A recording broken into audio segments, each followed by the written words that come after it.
अकेला went to a fair in her village. Akela अपने गांव में मेला देखने गई। She wanted to enjoy rides on the giant wheel and play hoopla. करा कि वह मेला में जेंट व्हील पे राइड करना चाहती है और साथ ही साथ हुपला खेलना चाहती है। देखिए हुपला क्या होता है। हुपला एक गेम होता है जिसमें एक टेबल पे बहुत सारा सामान रखा हुआ रहेगा इस तरीके से, और मान लीजिए एक रिंग आपके पास रहेगा और इस रिंग को इस सामान के ऊपर फेंकना रहता है। मान लीजिए ये रिंग इस सामान के ऊपर आ गया इस तरीके से, तो फिर ये सामान आपका हो जाता है। तो इस तरीके का हुपला एक गेम होता है। तो इसके बाद बोल रहा है the number of time she play hoopla is half the number of rides she had on the giant wheel. कह रहा है कि the number of time she played hoopla, वो जितना बार हुपला खेलती है is half the number of rides she had on the giant wheel. मतलब कहने का मतलब है कि जितना बार वो जेंट व्हील पे सवारी की उसके आधे टाइम वो हुपला खेलती है। जैसे मान लीजिए वो जेंट व्हील पे राइड की 6 बार, तो वो हुपला खेली 3 बार। वही बोल रहा है कि जो हुपला खेली वो नंबर ऑफ राइड्स का आधा है। ठीक है, मतलब जितना वो राइड्स की जेंट व्हील पे उसके आधा वो हुपला खेली। उसके बाद बोल रहा है फॉर ईच राइड कोस्ट 3 रुपया and a game of hoopla cost 4 रुपया। कह रहा है कि प्रत्येक राइड का कोस्ट है 3 रुपया और एक बार हुपला खेलने का कोस्ट है 4 रुपया। If she spend 20 rupees in fair, अगर वह मेले में टोटल 20 रुपया स्पेंड करती है। Represent this situation algebraically and graphically, तो इस सिचुएशन को अल्जेब्रिकली और ग्राफिकली रिप्रेजेंट करिए। तो यहाँ पे आप देख रहे थे कि वह मेला में हुपला खेल रही थी और जेंट व्हील पे राइड कर रही थी। तो यहाँ पे लेट कर लिए कि let the number of time she played hoopla, वो जो हुपला खेली वो x बार खेली और जेंट व्हील पे सवारी की वो y बार की। ठीक है, इस तरीके से कुछ भी हो सकता है। यहाँ पे वो मान लीजिए 6 बार भी हुपला खेल सकती है, जेंट व्हील पे सवारी 8 बार कर सकती है। तो यहाँ पे आपको एक वेरिएबल लेट करना होगा। तो यहाँ पे मान लें कि वो हुपला खेली x बार और जेंट व्हील पे सवारी की y बार। अब आइए according to question. Case first में बोल रखा था कि the number of time she play hoopla is half the number of rides she had on the giant wheel. कह रहा है कि वह जो हुपला खेली थी वो जितना बार वो सवारी की थी उसके आधा खेली थी। तो जैसे एक तरफ हुपला को लिखिए और एक तरफ बाई, मतलब जितना बार वो सवारी की थी जेंट व्हील पर। और यहाँ पे बोल रहा था कि ये जो हुपला खेली थी वो जितना बार जेंट व्हील पे सवारी की थी उसके आधा। तो यहाँ पे आप देख रहे हैं कि ये हाफ है, तो इसको भी क्या करना होगा, हाफ करना होगा, क्योंकि यहाँ पे दोनों को क्या कर रहे हैं, इक्वल कर रहे हैं।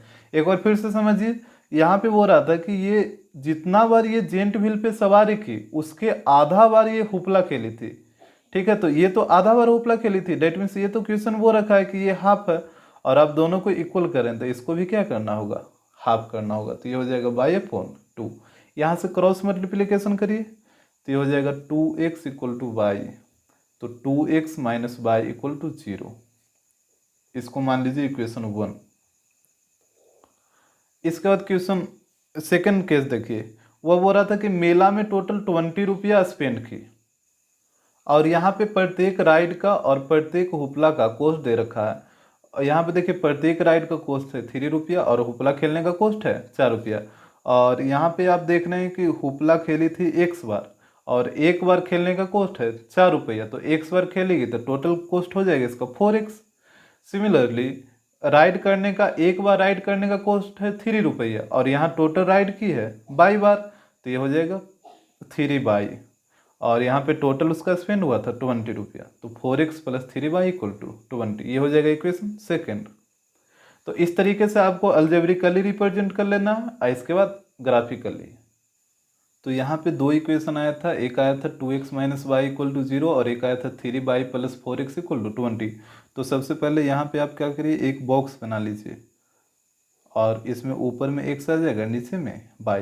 सिमिलरली इधर भी वही काम करिए, एक बॉक्स बनाइए और ऊपर में x और नीचे में y। यहाँ पे वैल्यू निकालने का सबसे आसान तरीका क्या है कि एक बार x का वैल्यू 0 पुट करिए और एक बार y का वैल्यू 0 पुट करिए। तो जब यहाँ पे x का वैल्यू 0 पुट करेगा तो ये तो पूरा टर्म 0 हो जाएगा। तो यहाँ हो जाएगा माइनस वाई इक्वल टू 0, तो यहाँ पे y का वैल्यू भी 0 ही आ जाएगा। तो अब देखिए x का वैल्यू 0 तो y का वैल्यू 0, तब यहाँ से चेंज करना होगा क्योंकि y का वैल्यू तो 0 ऑलरेडी आ गया। तो यहाँ से कुछ अलग अलग वैल्यू पुट करना होगा इसमें। x का वैल्यू 1 पुट करिए तो x का वैल्यू 1 पुट करिएगा तो 2 माइनस वाई इक्वल टू 0। यहाँ पे 1 पुट करिएगा x की जगह तो ये हो जाएगा 2 माइनस वाई इक्वल टू 0। तो y को इधर भेजिए तो ये हो जाएगा y इक्वल टू 2। तो जब x इक्वल टू 1 तो y इक्वल टू 2। उसी प्रकार एक और वैल्यू पुट कर लीजिए, x का वैल्यू 2 पुट करिए तो x का वैल्यू 2 पुट करिएगा तो 2 इंटू 2 ये 4 हो जाएगा। That means 4 minus y equal to 0। तो यहाँ से हो जाएगा y इक्वल टू 4। तो इस तरीके से वैल्यू निकाल लीजिएगा। और यहाँ पे भी एक बार x इक्वल टू 0 पुट करिए तो यहाँ पे x इक्वल टू 0 पुट करिएगा तो ये तो पूरा टर्म 0 हो जाएगा। तो ये बचेगा 3y इक्वल टू 20। तो यहाँ से हो जाएगा y इक्वल टू 20/3। तो यहाँ पे पुट करिए 20/3। और एक बार आपको क्या करना है, y इक्वल टू 0 पुट कर लेना है। तो जब y इक्वल टू 0 पुट करिएगा तो यहाँ पे हो जाएगा, ये तो पूरा टर्म 0 हो जाएगा। तो यहाँ पे बचेगा 4x इक्वल टू 20। तो x इक्वल टू 5 आ जाएगा। तो यहाँ पे आपको सबसे जो आसान मेथड है वो यही है कि एक बार x का वैल्यू 0 पुट करिए और एक बार y का वैल्यू 0 पुट करिए। कभी कभी इसमें क्या होगा कि x का वैल्यू 0 पुट करने पे y का ही वैल्यू 0 हो जाएगा। तो इस केस में आपको और अलग अलग वैल्यू लेना होगा। लेकिन जब x का वैल्यू 0 पुट करने पे y का वैल्यू 0 ना आए तो आपको आराम से एक बार x 0 पुट कर लेना और एक बार y 0 पुट कर लेना। यहाँ पे फ्रैक्शन में आ गया 20/3 तो इसको डेसिमल में कन्वर्ट कर लीजिए। तो 20/3 का वैल्यू आ जाएगा 6.6। डेसिमल के बाद सिर्फ आपको एक डिजिट तक निकालना है, उससे ज़्यादा नहीं। इसके बाद इसको ग्राफ पेपर पे रिप्रेजेंट करिए। तो यहाँ पे देखिए x का वैल्यू 0 तो y का वैल्यू भी 0। तो 0,0 ये ओरिजिन पे होता है, ये पॉइंट 0,0। इसके बाद x का वैल्यू 1 तो y का वैल्यू 2। तो यहाँ पे देखिए x का वैल्यू 1 और y का वैल्यू 2 तो ये यहाँ पे आ जाएगा। उसके बाद x का वैल्यू 2 और y का वैल्यू 4। तो x का वैल्यू 2 और y का वैल्यू 4 तो यहाँ पे आ जाएगा। इसके बाद ये तीनों पॉइंट को मैच कर दीजिए तो ये लाइन हो गया 2x minus y equal to 0 का। उसके बाद x का वैल्यू 0 और y का वैल्यू 6.6। तो x का वैल्यू 0, x इसी पे 0 होता है y एक्सिस पे, और y का वैल्यू 6.6। तो यहाँ पे देखिए बीच में आएगा 6.5, इसके थोड़ा सा ऊपर आ जाएगा 6.6। उसके बाद x का वैल्यू 5 और y का वैल्यू 0। तो y x एक्सिस पे 0 होता है और x का वैल्यू 5, तो ये वाला पॉइंट हो जाएगा। इसके बाद ये दोनों पॉइंट को मैच करिए। तो इस तरीके से इसका ग्राफिकली रिप्रेजेंटेशन कर लेना है। Question number 2। Aftab tales his daughter 7 years ago I was 7 times as old as you were then। Aftab अपनी बेटी से बोलता है 7 साल पहले I was 7 times as old as you were then। करा कि 7 साल पहले मैं तुम्हारे एज का 7 गुना था। ऑल्सो 3 years from now, मतलब आज से 3 साल बाद I shall be 3 times as old as you will be. करा कि आज से 3 साल बाद मैं तुम्हारे एज से 3 गुना हो जाऊंगा। इज नॉट दिस इंटरेस्टिंग, क्या यह इंटरेस्टिंग नहीं है। करा कि 7 साल पहले आफ्ताब का जो एज था उसके बेटी का 7 गुना था, और आज से 3 साल बाद आफ्ताब का जो एज होगा वो उसके बेटी का 3 गुना होगा। तो कह रहा है represent this situation algebraically and graphically. तो इस सिचुएशन को अल्जेब्रिकली और ग्राफिकली रिप्रेजेंट करिए। तो यहाँ पे आपको सबसे पहले मानना होगा कि आफ्ताब का परसेंटेज क्या है और उसके बेटी का परसेंटेज क्या है, क्योंकि 7 साल पहले और 3 साल बाद के बारे में बात करा। तो मान लीजिए कि आफ्ताब का जो अभी का जो परसेंटेज है वो 1 ईयर है, और उसके बेटी का जो परसेंटेज है वो 22 ईयर्स है।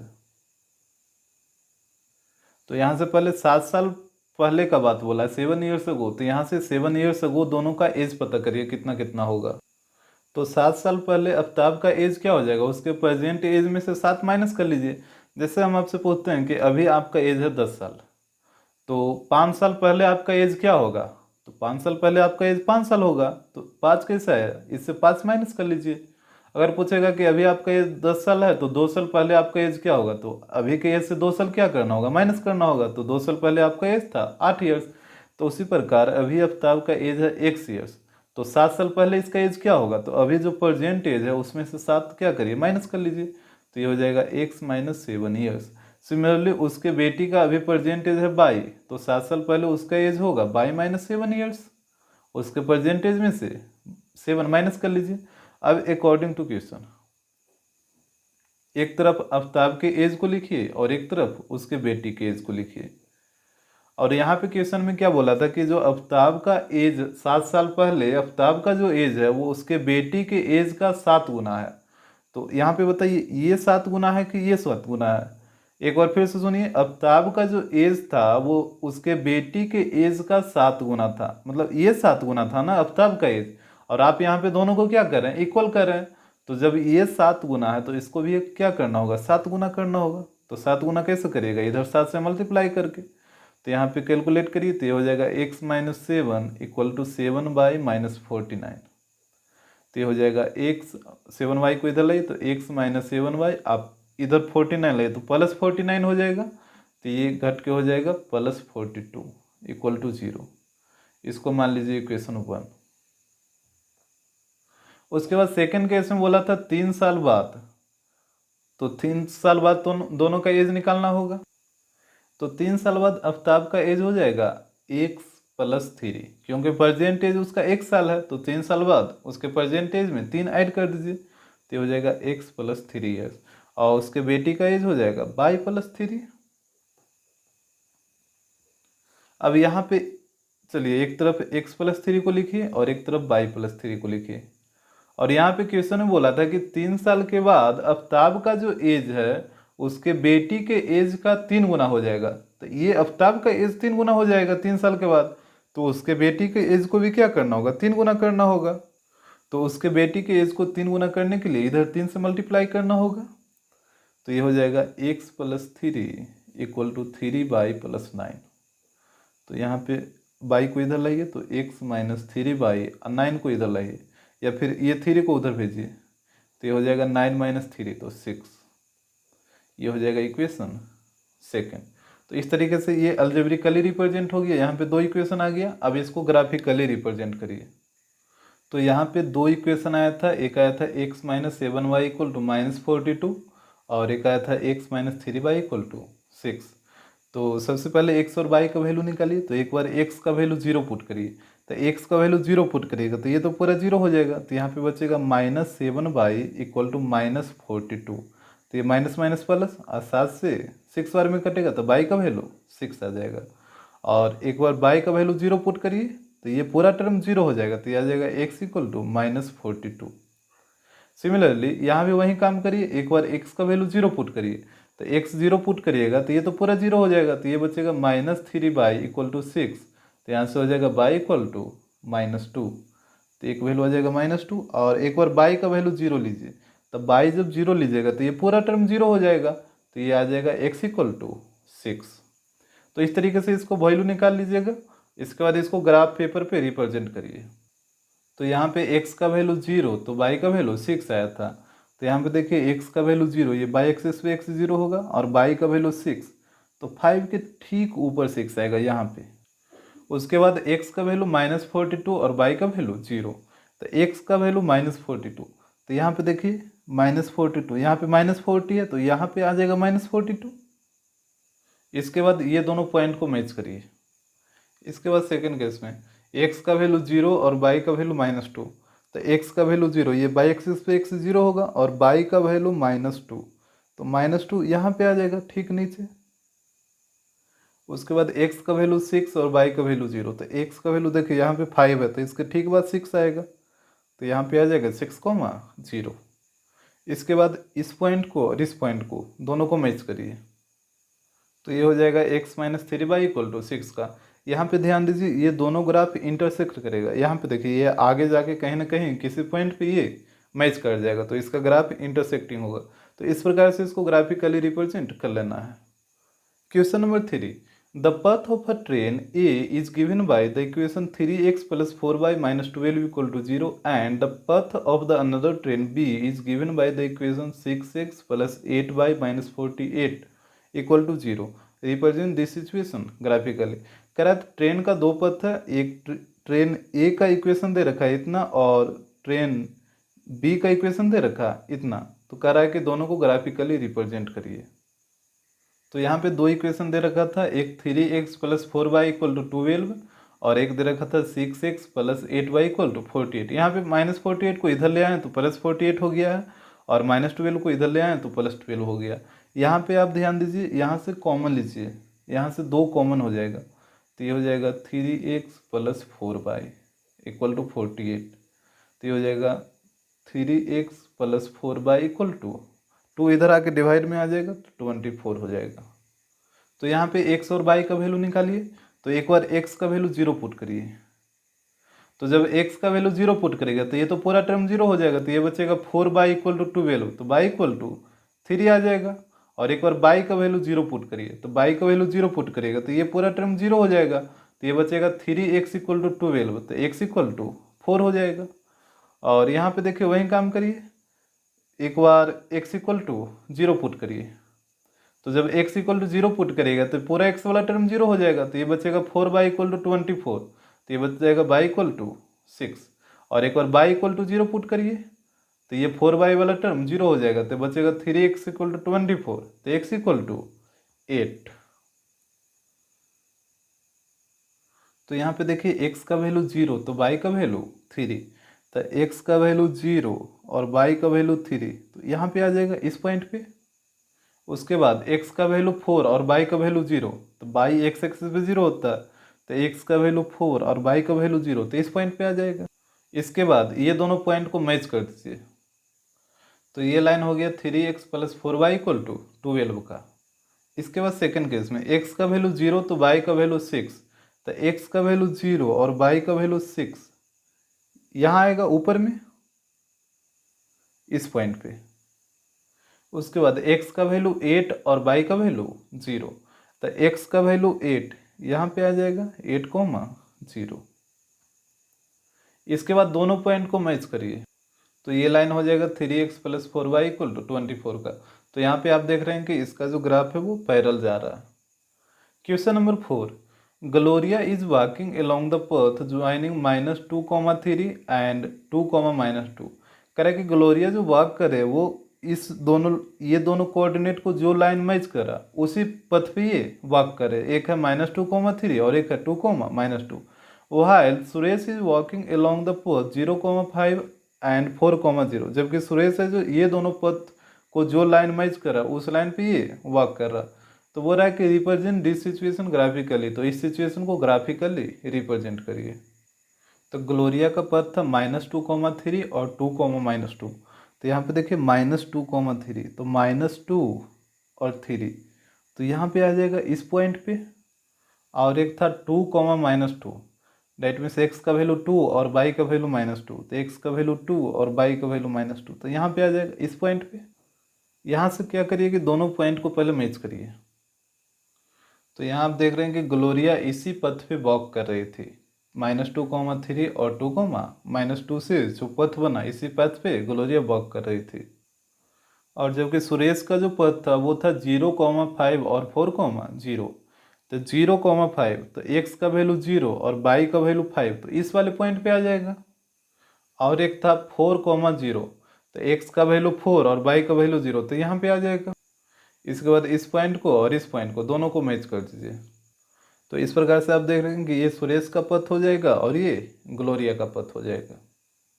Question number 5, on comparing the ratio a1/a2, b1/b2 and c1/c2 without drawing them, find out whether the lines representing the following pairs of linear equation intersect at a point, parallel or coincide। कह रहा है कि ये जो नीचे जो graph दे रखा है, ये इक्वेशन दे रखा है, इसका ग्राफ बिना ड्रा किए हुए आपको बताना है कि ये इंटरसेक्ट करेगा या फिर पैरेलल होगा या फिर कोइंसाइड होगा। तो सबसे पहले यहाँ पे आपको याद रखना होगा कि इंटरसेक्टिंग लाइंस का कंडीशन होता है a1/a2 is not equal to b1/b2। Parallel lines का कंडीशन होता है a1/a2 equal to b1/b2 is not equal to c1/c2। और कोइंसिडेंट लाइंस का कंडीशन होता है a1/a2 बराबर b1/b2 बराबर c1/c2। तो पहले आप इसको ध्यान से याद कर लीजिए, इसी के अकॉर्डिंग हम फाइंड आउट करेंगे। तो यहाँ पे क्वेश्चन नंबर 1 में देखिए, ये हो जाएगा a1, ये b1 और ये c1। उसी प्रकार ये हो जाएगा a2, ये b2 और ये c2। तो यहाँ पे पहले नोट कर लीजिए वैल्यू, A1 का वैल्यू है 5, B1 का वैल्यू है -4 और यहाँ से C1 का वैल्यू 8 हो जाएगा और A2 का वैल्यू है 7, B2 का वैल्यू है 6 और C2 का वैल्यू है -9। और सबसे पहले आप ये दोनों को कंपेयर करिए, एक तरफ लिखिए A1/A2 डेट मीन्स 5/7 हो जाएगा और B1/B2 तो इधर हो जाएगा -4/6। अब आप यहाँ से बताइए क्या ये दोनों इक्वल हो सकता है कभी भी? यहाँ से इसको कट भी करिएगा तो ये हो जाएगा 2/3। तो क्या 5/7 और ये -2/3 कभी भी आपस में इक्वल होगा? कभी भी नहीं होगा। तो यहाँ पे आ जाएगा नॉट इक्वल टू। तो ये आप देख रहे हैं कि ये आ गया A1/A2 is not equal to B1/B2 के फॉर्म में। तो इस वाले फॉर्म को बोला जाता है इंटरसेक्टिंग।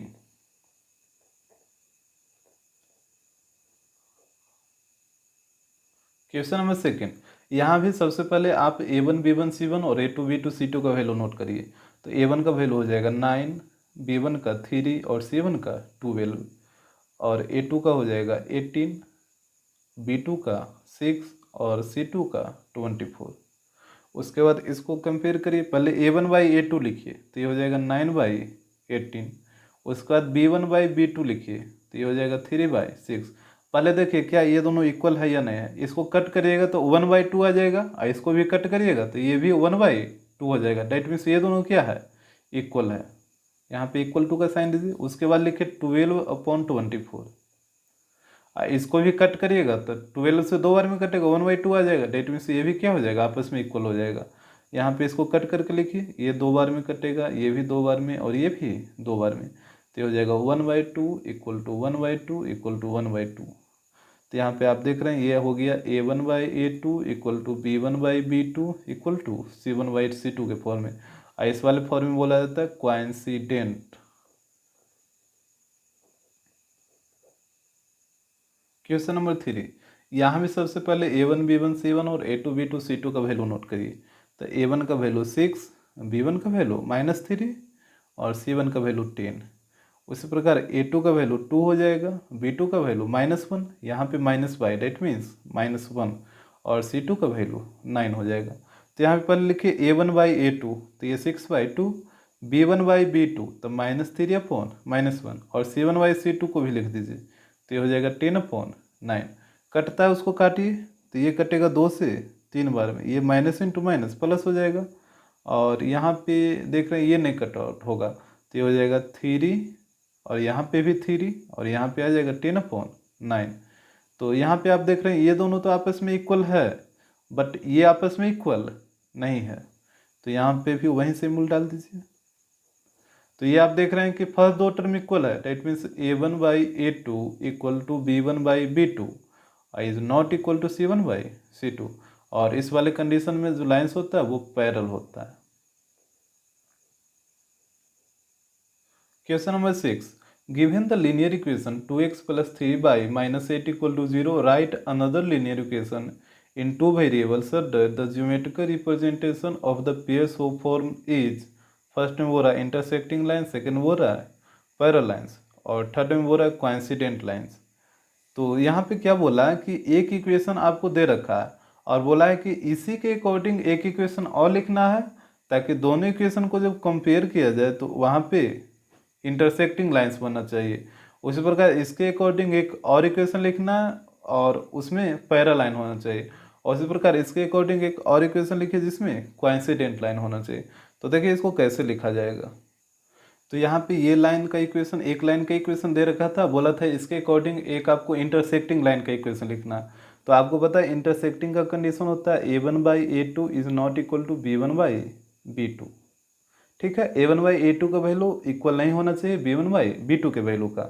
तो यहाँ पे देखिए यहाँ पे A1 का वैल्यू क्या है? 2 है और B1 का वैल्यू 3 है। C1 से तो कोई मतलब ही नहीं रखना है, सिर्फ A1 और B1 से। तो यहाँ पे आप एक और ले लीजिए, जैसे हम ले लेते हैं 5x और प्लस यहाँ पे ले लीजिए 7y और इधर तो आप कुछ भी ले लीजिए।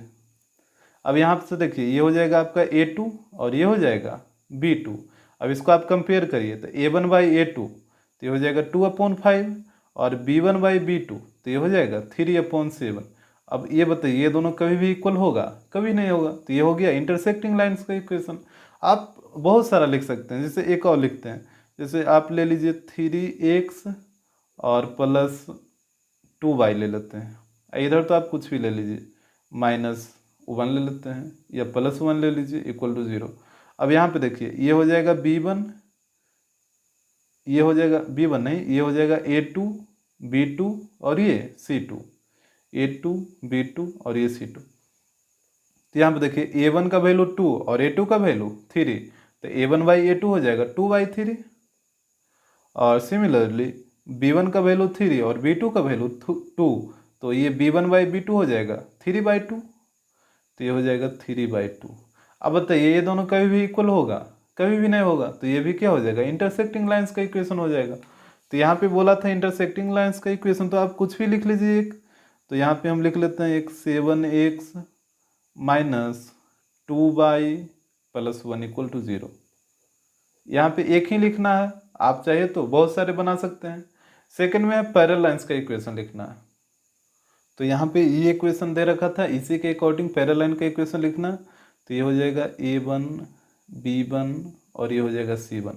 और पैरेलल लाइंस का कंडीशन होता है a1/a2 = b1/b2 is not equal to c1/c2, इस तरीके से। तो यहाँ पे आपको क्या रखना है कि a1/a2 और b1/b2 को इक्वल रखना है। तो इक्वल कैसे रखिएगा?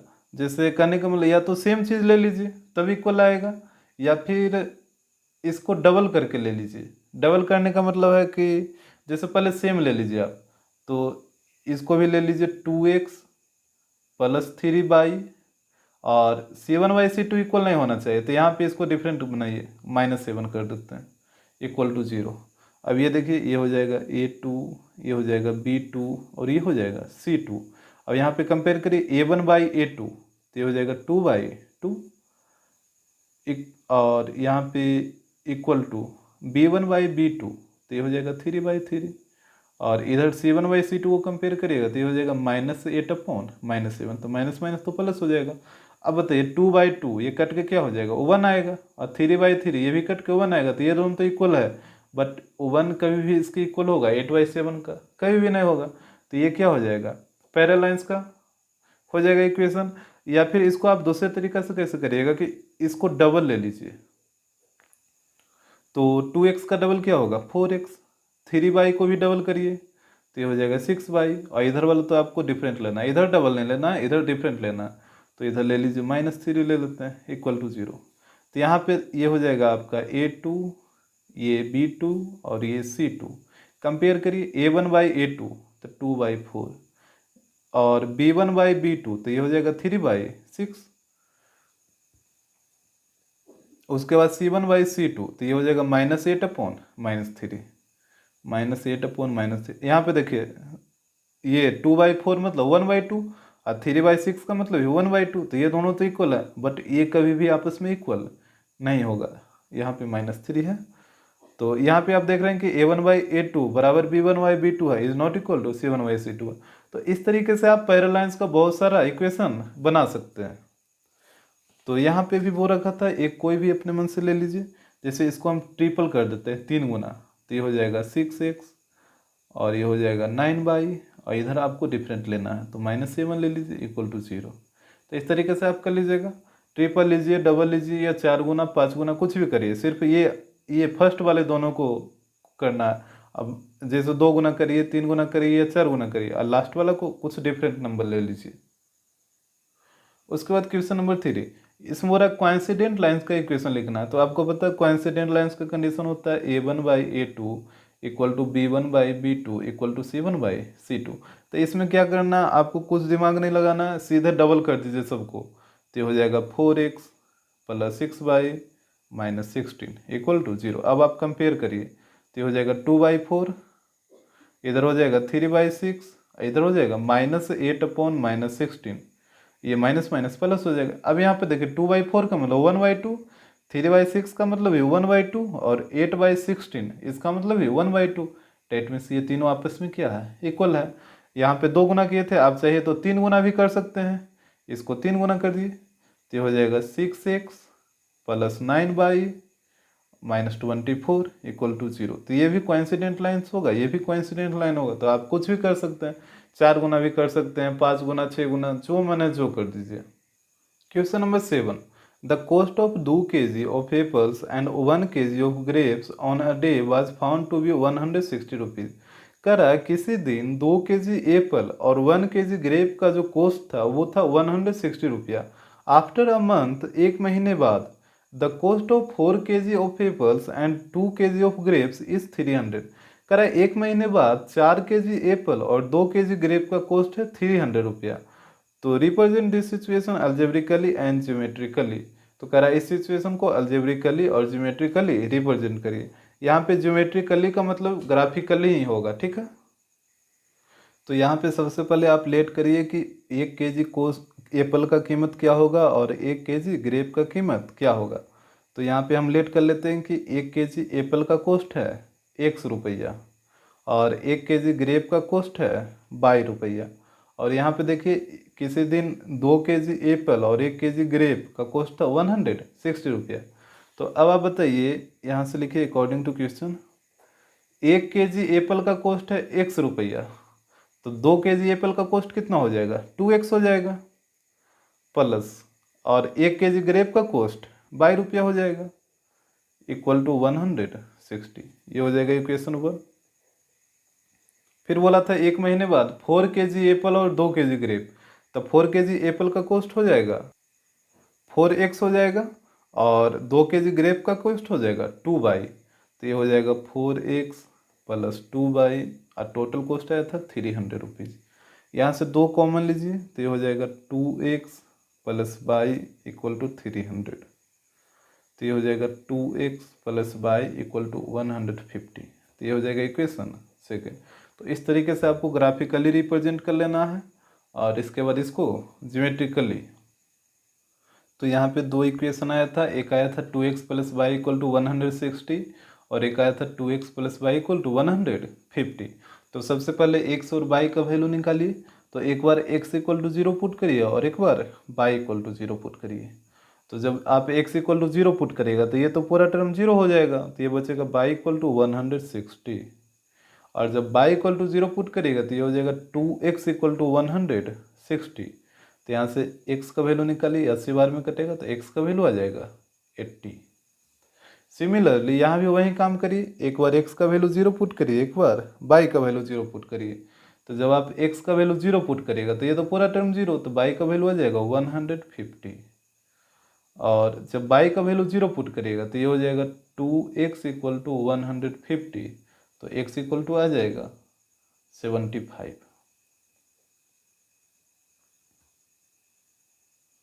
तो यहाँ पे देखिए x का वैल्यू 0 तो y का वैल्यू 160। तो x का वैल्यू 0 और y का वैल्यू 160, तो इस वाले पॉइंट पे आ जाएगा। उसके बाद x का वैल्यू 80 और y का वैल्यू 0, तो x का वैल्यू 80 और y का वैल्यू 0, तो इस वाले पॉइंट पे आ जाएगा। इसके बाद इस पॉइंट को और उस पॉइंट को दोनों को मैच करिए, तो ये लाइन हो जाएगा 2x plus Y equal to 160 का। उसके बाद सेकंड केस में बोला था x का वैल्यू 0 तो y का वैल्यू 150। तो x का वैल्यू 0 और y का वैल्यू 150, तो यहाँ पे देखिए 140 है 160 है, तो इसके बीच बीच में आएगा 150।